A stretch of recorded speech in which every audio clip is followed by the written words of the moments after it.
बोलो भारत माता की, बोलो ಭಾರತ್ ಮಾತಾ ಕಿ. ಭವ್ಯವಾದ ವಾದ್ಯದ ತಂಡದೊಂದಿಗೆ ನಿಮ್ಮೆಲ್ಲರ ನೆಚ್ಚಿನ ಹೆಮ್ಮೆಯ ಶಿರಸಿ ಕುವರ ಬೆಂಗಳೆ ಗ್ರಾಮದ ಹಳ್ಳಿಯ ಹುಡುಗ ಮಾನ್ಯ ಕಾಶಿನಾಥ್ ನಾಯ್ಕ್ ಇವರಿಗೆ ಜೋರಾದ ಚಪ್ಪಾಳೆ ಮೂಲಕ ಗೌರವಿಸಬೇಕು, ಸ್ವಾಗತ ಮಾಡಿಕೊಳ್ಬೇಕಂತ ಸರ್ವ ಸಾರ್ವಜನಿಕರಲ್ಲಿ ಅಭಿಮಾನಿಗಳಲ್ಲಿ ಕೋರ್ಕೊಳ್ತಾ ಇದ್ದೇವೆ. ಭಾರತ ಮಾತೆಯ ಹೆಮ್ಮೆಯ ಕುವರ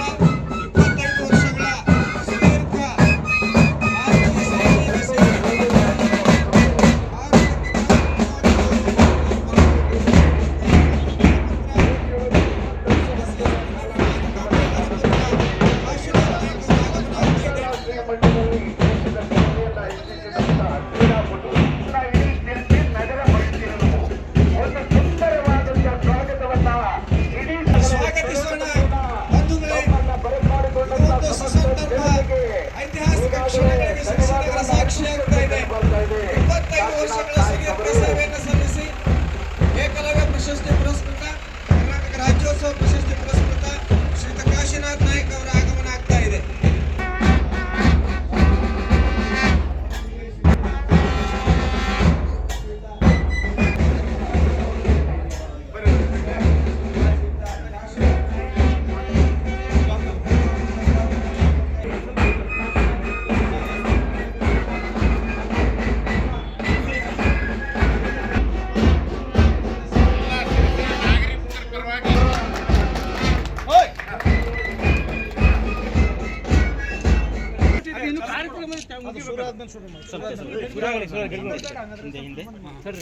ಶುಭಾಶಯವನ್ನು ಕೋರ್ತಾ ಇದ್ದಾರೆ.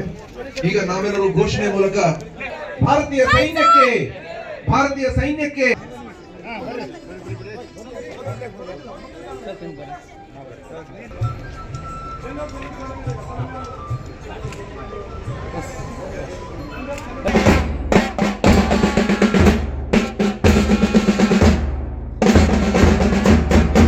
ಅತ್ಯಂತ ಪ್ರೀತಿಯಿಂದ ಕಾಶಿನಾಥರವರನ್ನ ನಮ್ಮ ಭೂಮಿಗೆ, ನಮ್ಮ ತಾಯಿ ನೆಲಕ್ಕೆ ಪುನಃ ಸೈನ್ಯದಿಂದ ಆಗಮಿಸಿ ಇವತ್ತು ಸೇರಿಕೊಳ್ಳುತ್ತಿರುವಂತಹ ಇವ್ರನ್ನೆಲ್ಲರನ್ನು ಅವರನ್ನ ಸ್ವಾಗತಿಸುವಂತಹ ಸುಸಂದರ್ಭ.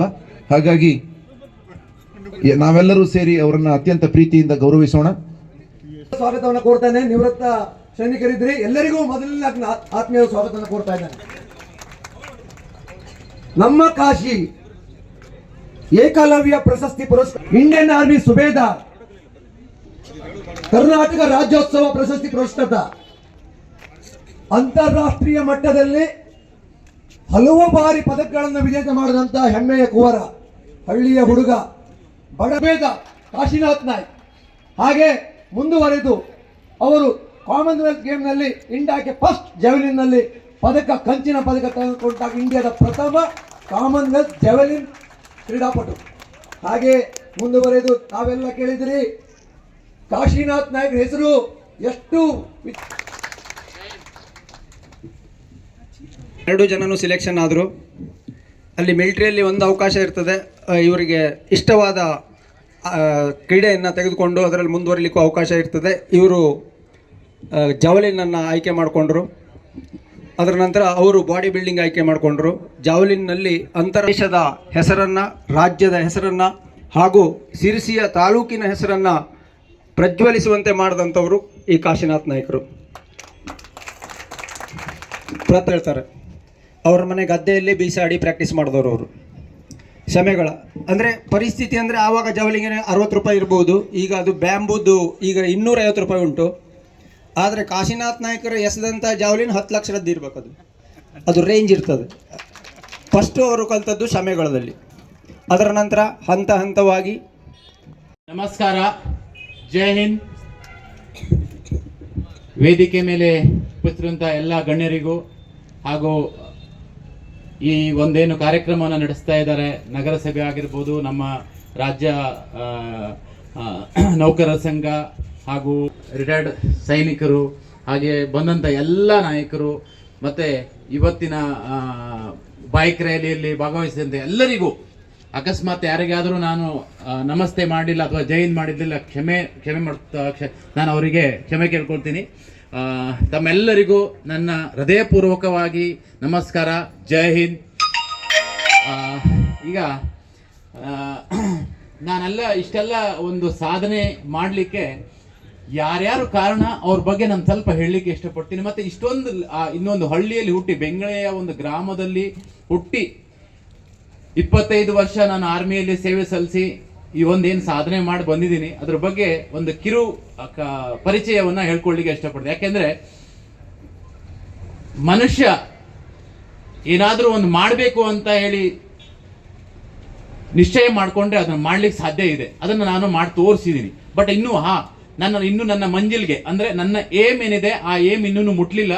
ಆ ಮುಟ್ಲಿಗೋಸ್ಕರ ನಾನು ಇನ್ನೊಂದು ಮತ್ತೆ ಅದನ್ನೇ ಮುಂದುವರ್ಸ್ಕೊಂಡು ಹೋಗ್ತೇನೆ. ಬಟ್ ನಾನು ಆರ್ಮಿಯಿಂದ ರಿಟೈರ್ಡ್ ಆಗಿದ್ದೇನೆ ಹೊರತಾಗಿ ನನ್ನ ಸ್ಪೋರ್ಟ್ಸ್ ಇಂದ ನಾನು ಇನ್ನೂ ರಿಟೈರ್ಡ್ ಆಗಲಿಲ್ಲ. ನಾನು 1999 ಕಾರ್ಗಿಲ್ ಲಡಾಯಿ ಆದಾಗ ಪ್ರತಿದಿನ ಪೇಪರ್ನಲ್ಲಿ ನಾವು ನೋಡಿದಾಗ ನಮ್ಮ ದೇಶದ ಸೈನಿಕರು ಎಷ್ಟೋ ಜನ ದೇಶಕ್ಕೋಸ್ಕರ ತಮ್ಮ ಪ್ರಾಣವನ್ನು ಕೊಟ್ಟಾಗ ಬಹಳ ನಮಗೆ ದುಃಖ ಆಗ್ತಿತ್ತು. ಅದರ ಜೊತೆಗೆ ನಾನು ಏನಾದರೂ ಒಂದು ಸೇವೆ ಸಲ್ಲಿಸಬೇಕು ಅನ್ನೋ ಒಂದೇ ಒಂದು ಭಾವನೆಯಿಂದ ಅವತ್ತು ನಾನು 2000ರಲ್ಲಿ ಆರ್ಮಿಗೆ ಜಾಯ್ನ್ ಆಗಿದ್ದು. ಅದು ನಾನು ಮಂಗಳೂರು ಬಿಆರ್ಒದಲ್ಲಿ ಜಾಯ್ನ್ ಆದ ನಂತರ ನಾನು ಯಾವುದೇ ರೀತಿ ಸ್ಪೋರ್ಟ್ಸ್ ಮ್ಯಾನ್ ಅಲ್ಲ. ಆಡಿದ್ರು ಕ್ರಿಕೆಟ್, ವಾಲಿಬಾಲ್, ಕಬಡ್ಡಿ, ಇದರಲ್ಲೇ ಸ್ವಲ್ಪ ಹಳ್ಳಿ ನಮ್ಮ ಓಣಿಕೇರಿ ಹೈಸ್ಕೂಲಲ್ಲಿ ಆಗಿರ್ಬೋದು, ಅಥವಾ ನನ್ನ ಕನ್ನಡ ಶಾಲೆ, ನಮ್ಮ ಹಿರಿಯ ಪ್ರಾಥಮಿಕ ಶಾಲೆ ಬೆಂಗ್ಳೆ ಓಣಿಕೇರಿ, ಅದರಲ್ಲಿ ಆಡಿರೋದು. ಮತ್ತೆ ನಮ್ಮ ಒಂದೇ ವರ್ಷ ನಾನು ಕಾಲೇಜಲ್ಲಿ ಓದಿದ್ದು, ಇಲ್ಲಿ ಪ್ರೋಗ್ರೆಸಿವ್ ಕಾಲೇಜಲ್ಲಿ. ಆ ನಂತರದಲ್ಲಿ ನಾನು ಅದೇ ಆರ್ಮಿಯಲ್ಲಿ ಸೇರಬೇಕು ಅನ್ನೋದು ಮೊದಲು ಸ್ವಲ್ಪ ಕರಾಟೆದೆಲ್ಲ ಪ್ರಾಕ್ಟೀಸ್ ಇತ್ತು. ಸೊ ಅದ ನಂತರ ಆರ್ಮಿ ಸೇರಿದೆ 2000ರಲ್ಲಿ. ಆರ್ಮಿ ಹೋದ್ಮೇಲೆ ನನಗೆ ಅಲ್ಲಿ ಆ ಟೈಮಿಗೆ ಯುದ್ಧ ಮುಗ್ದೋಗಿರೋದು. ಬಟ್ ನನಗೆ ನಮ್ಮ ಸೈಡಲ್ಲಿ ಬಹಳ ಆರ್ಮಿಗೆ ಹೋಗೋದು ಬಹಳ ಕಡಿಮೆ. ಅಲ್ಲಿ ಹೋದ ನಂತರ ನನಗೆ ಗೊತ್ತಾಯ್ತು, ನನಗೆ ಎಲ್ಲ ಕೆಲಸಗಳು ನಮ್ಮ ಆರ್ಮಿ ರಿಟೈರ್ಡ್ ಅಂತ ಸೈನಿಕರಿದ್ದಾರೆ, ಅವ್ರಿಗೆ ಗೊತ್ತಿದೆ ಯಾವ ರೀತಿ ಅಲ್ಲಿ ಟ್ರೈನಿಂಗ್. ಮಾರ್ನಿಂಗ್ ನಿಮಗೆ 3 ಗಂಟೆಗೆ ಎಬ್ಬಿಸ್ಬಿಡ್ತಿದ್ರು. ನನಗೆ ಅನ್ಕಿದ್ದು, ನಾನು ಹೋದ ತಕ್ಷಣ ನಮಗೆ ಗನ್ ಕೊಡ್ತಾರೆ, ನಾವು ಹೋಗಿ ಬಾರ್ಡ್ರಿಗೆ ಹೋಗ್ಬೇಕು, ನಾವು ಸೇವೆ ಸ್ವಲ್ಪ, ಇಷ್ಟೇ ನಮ್ಗೆ ಗೊತ್ತಿರೋದು. ನಮ್ಮ ಕಡೆ ಇನ್ನೂ ಏನು ಆರ್ಮಿ ಅಂದ್ರೆ ಗೊತ್ತೇ ಇಲ್ಲ. ಆರ್ಮಿ ಅಂತಾನೂ ಗೊತ್ತಿಲ್ಲ, ಬಟ್ ನಾವು ಹೇಳೋದು ಮಿಲಿಟರಿ. ಸೊ ಅಲ್ಲಿ ಹೋದಾಗ ನನಗೆ ಮೆಸ್ ವರ್ಕಿಂಗ್, ಲಂಗರ್ ವರ್ಕಿಂಗ್ ನಮ್ಮ ಇವರಿಗೆ ಗೊತ್ತಿದೆ. ಸೊ ಲಂಗರ್ ವರ್ಕಿಂಗ್ ಹಾಕಾದಾಗ ನಾನು ಅನ್ಕೊಂಡೆ, ನಾನು ಬಂದಿದ್ದು ಲಂಗರ್ ವರ್ಕಿಂಗ್ ಅಲ್ಲಪ್ಪ, ನಾನು ಬಂದಿದ್ದು ಯುದ್ಧ ಮಾಡ್ಲಿಕ್ಕೆ. ನನಗೆ ಕನ್ನಡ ಮಾತ್ರ ಬರೋದು, ಹಿಂದಿ ಬರ್ತಾ ಇರಲಿಲ್ಲ. ಅಲ್ಲಿದ್ದಂಥ ಉಸ್ತಾದ್ಗಳು ಏನಿದ್ರು, ನಮ್ಮ ಸೀನಿಯರ್ಸ್, ಅವ್ರು ಹೇಳಿ, ಇಲ್ಲಪ್ಪ ನಿಂಗೆ ಎಲ್ಲ ಟ್ರೈನಿಂಗು ಮಾಡಬೇಕಾಗುತ್ತೆ.